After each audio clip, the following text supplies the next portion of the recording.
Écoute, quand moi j'ai suivi cette conférence de presse, j'avais l'air de rêver. Pourquoi? Parce que je me suis dit, mais ces messieurs nous prennent, quand je dis nous, c'est-à-dire nous Congolais, comme des cons.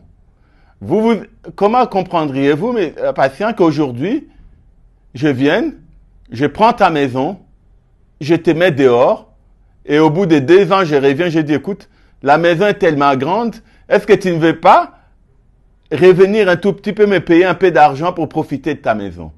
Dan Gettler, comment il a acquis ses royalties de Metalcoal?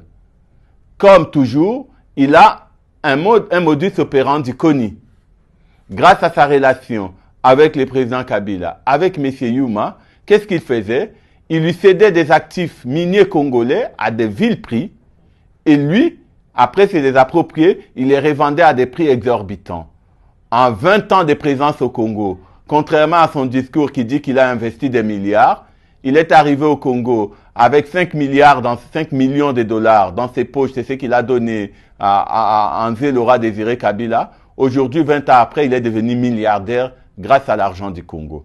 Aujourd'hui, malgré les sanctions américaines, Dan Gettler touche 100 000 dollars par jour de l'argent des royalties sur les projets KCC, les projets de Glencore. Cet argent appartient à la GECAMIN et c'est M. Yuma qui lui a cédé presque sans rien. Et dans les dossiers Metalcoal, les gens ne le savent peut-être pas. On soupçonnait depuis longtemps qu'il avait acquis encore frauduleusement ses royalties. Mais on n'avait pas de preuves. Il a fallu que grâce à l'ITIE, ce contrat soit publié pour qu'on voit Dan Gettler tenir le discours qu'il a tenu en disant « Ah oui, c'est moi qui suis propriétaire, maintenant je veux ouvrir ça au Congo ». Je voudrais dire aux Congolais une chose, Dan Gettler est sous sanction américaine.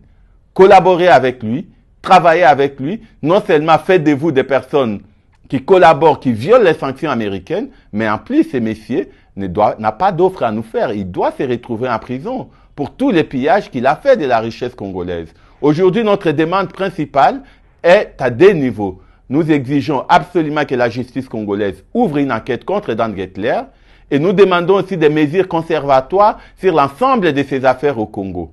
Ce n'est pas normal au moment où les travailleurs de GECAMIN ont des problèmes de trésorerie, au moment où les retraités de GECAMIN souffrent des problèmes, Dan Gettler continue à toucher 100 000 dollars par jour de l'argent qui doit aller à la GECAMIN. Et pour ça, nous demandons à Glencore, à KCC en particulier, qu'il arrête de payer à Gettler cet argent. Mais pour ça, il faut que le gouvernement congolais les demande. Mais c'est Félix Tshisekedi qui dit qu'il est là, le président du peuple d'abord, a là un devoir de responsabilité, un devoir moral d'exiger la fin de ces paiements à Gettler pour que cet argent revienne à la GECAMIN, parce que la GECAMIN en a besoin et le peuple congolais en a besoin, pas Dan Gettler.